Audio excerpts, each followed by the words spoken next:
C'est ici, devant la cathédrale Saint-Paul du Plateau, le point de départ de notre voyage à Abidjan-Ibadan.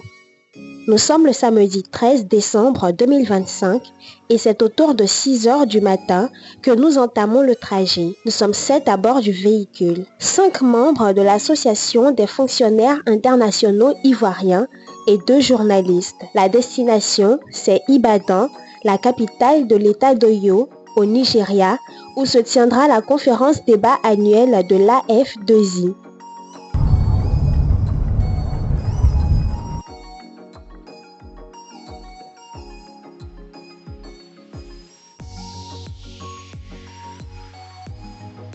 Nous prenons la route en direction de l'Est.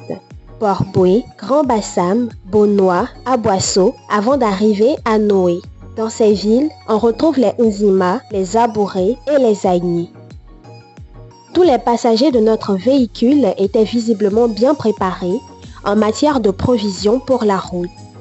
De l'eau, des biscuits, des sandwichs, des gâteaux, etc. Mais surtout, l'indispensable pour des Ivoiriens qui voyagent, de l'atiéké. C'est autour du petit déjeuner que les langues se délient véritablement. Avant cela, que des présentations très formelles.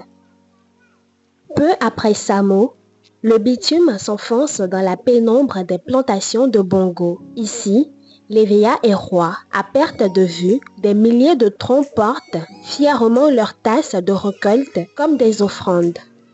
Samo et Bongo sont de petites localités sur la route A100 séparant Bonois d'Aboissau de 54 km.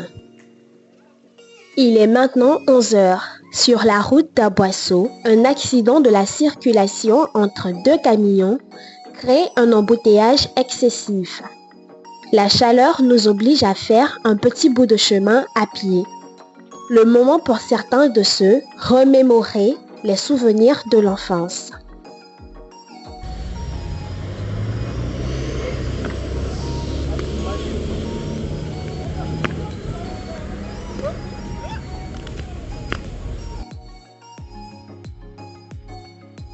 Quelques heures plus tard, la voie se dégage et nous arrivons à Noé aux environs de 14 heures. Une pause s'impose.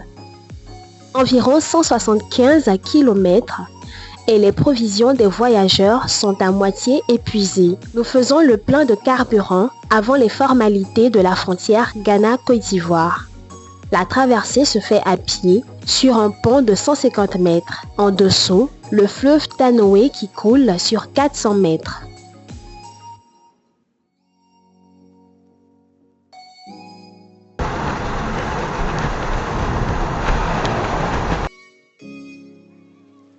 Il est 19 heures et la fatigue commence à se faire sentir. Peu à peu, les voyageurs s'étendent dans les sièges de la voiture. Chacun était à la recherche de la posture idéale pour dormir. La pluie fait son apparition. La combinaison pluie et vent fort provenant du littoral nous fait tomber dans les bras de Morphée. L'itinéraire Ghana-Togo passe par Elubo, Takoradi, Cape Coast et Accra, ce qui fait environ 500 km le long de la côte. Passé le contrôle frontalier d'Elubo, la route s'ouvre enfin sur la ville de Takoradi, la cité du pétrole. À Cape Coast, on longe l'océan dans une ambiance paisible, juste avant que le calme ne soit brisé par l'animation d'Accra. La capitale nous emporte dans son tourbillon de gratte-ciel avant que nous ne mettions le cap sur le Togo. Nous avons traversé le Ghana toute la nuit et sommes arrivés au Togo le dimanche 14 décembre à 4 heures du matin.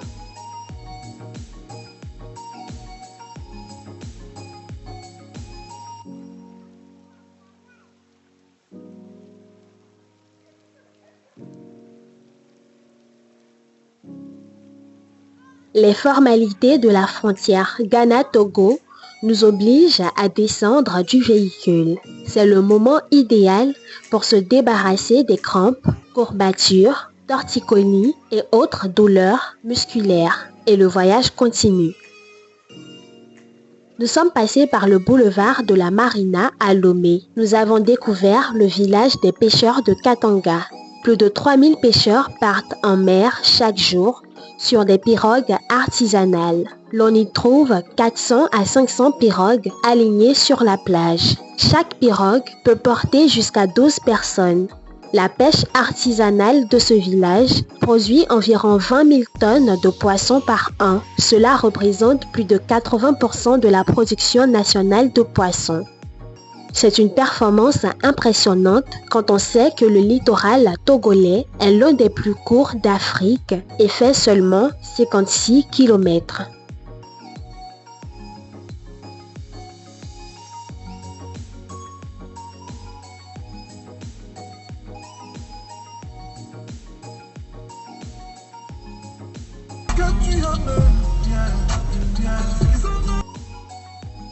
Environ 2 heures de route et le Bénin nous ouvre ses portes. Les corps crispés commencent à se détendre. Nous sommes proches du but. Nous traversons Ouidah, puis sommes accueillis par le mur des fresques de Cotonou. C'est l'une des plus longues fresques murales du monde et la plus longue d'Afrique. Elle fait environ 1300 mètres. Ce n'est pas juste du graffiti, c'est une véritable galerie d'art à ciel ouvert. Ce mur raconte l'histoire et la culture du Bénin. On y trouve les Amazones du Dahomey, les célèbres femmes guerrières, les rois d'Abomey, leurs symboles et leurs portraits, la vie quotidienne, les marchés, les scènes de fête et les émigrants, mototaxis.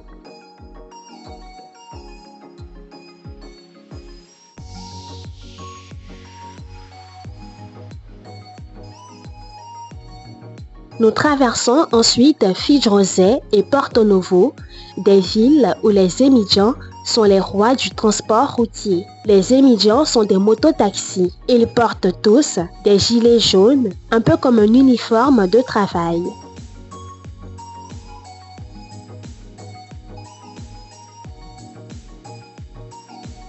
Oui, il y a Super U chez eux.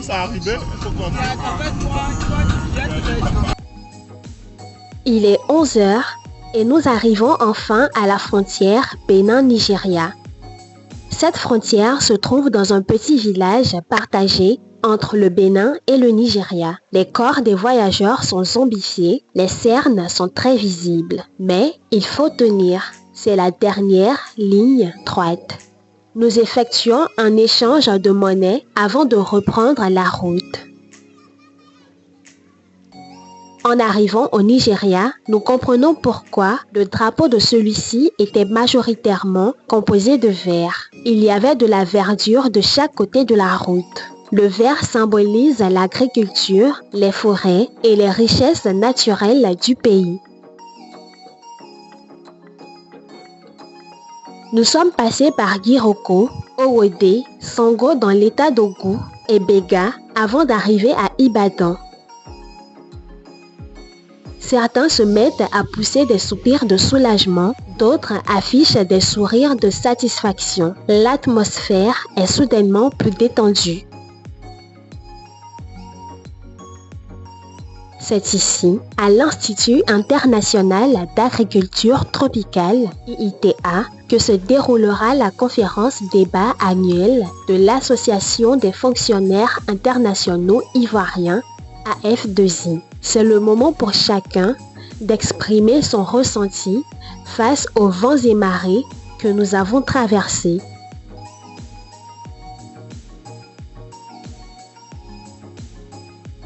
Le trajet s'est très bien passé, Dieu merci. J'arrive très fatiguée, j'ai les pieds. C'est un coup.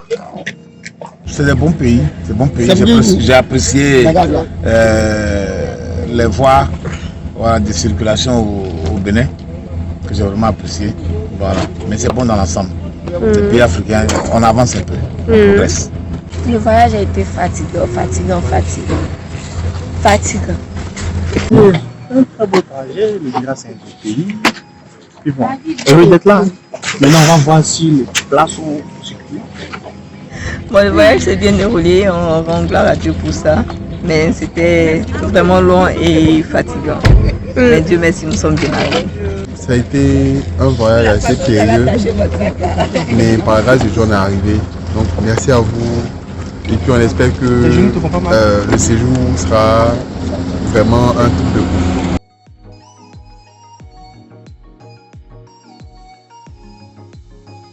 Nous avons parcouru 1200 km de route, de la lagune paisible d'Abidjan aux forêts d'Ibadan. Ce voyage sur le corridor côtier n'a pas été qu'une simple traversée de frontières. C'était une immersion dans différents paysages. La pénombre des plantations d'Eveya de Bongo, le fleuve Tanoé, le vent frais de Cape Coast qui longe l'océan, le village des pêcheurs de Katanga, le mur des fresques de Cotonou, les émigrants de Porto Novo et la richesse forestière d'Ibadan. On arrive à l'IITA avec la poussière de 5 pays sur le pare-brise, mais surtout avec de beaux paysages gravés dans la mémoire.